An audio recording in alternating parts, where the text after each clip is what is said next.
talk about the risk of building relationships based on relationship goals. It's great to be inspired. Inspiration is amazing because it's motivating. It makes you want to get up and do something and feel like it's possible and you can manifest that, and that's beautiful. But relationship goals get a little bit toxic when we base our desires on what we see on the outside of something, right? A very superficial layer of what's happening. And then we begin to try to build things to mimic a superficial layer. When we all know that relationships are much more complex than looking good together and looking like you have it together. And anybody can look like they have it together. Anybody. So be inspired and motivated, but don't over idealize things. One of my clients brought to me a situation of trying to date a gentleman that is building a relationship really quickly, and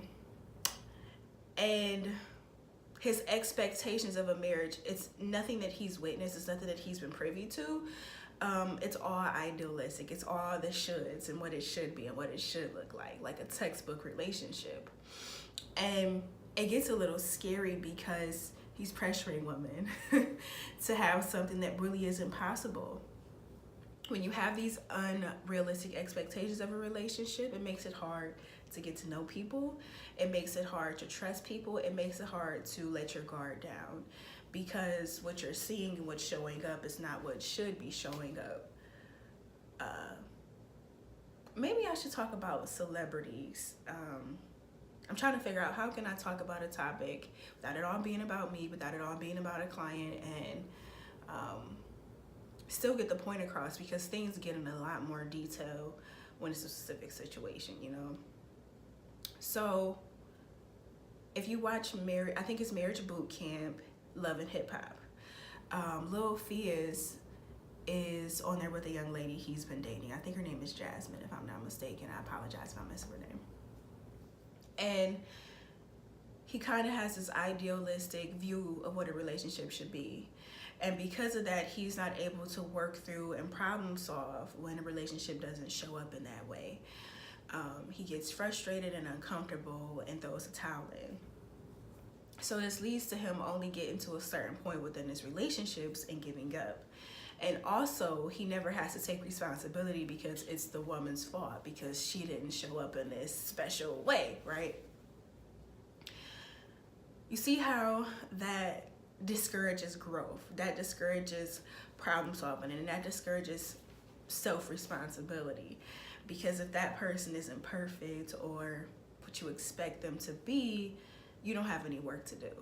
But Little Fizz is also not giving his partners, at least from shoot, what's his baby mama name? I love her. She has so much energy. Melanie's. He doesn't give women security. He doesn't give them comfort. Like, I've watched him be there for his women sometimes, but never consistently. And I think that that's a liberty he's able to give himself in comfort because the women are never good enough by his standards. So he doesn't have to like be the rock, the protector, that any person would want within a relationship. You know, I don't even want to just limit it to men and women in those terms and put on gender roles, because people need different things, right, based on their experiences and who they are. But he's not able to consistently show up for women in a I'm going to protect you, I'm going to be firm and being here to support you type of way. And it's not fair. And when women don't have that, or when the woman he deals with doesn't have that, it leads to a lot of drama and acting out, and a back and forth with them pretty much having a power struggle.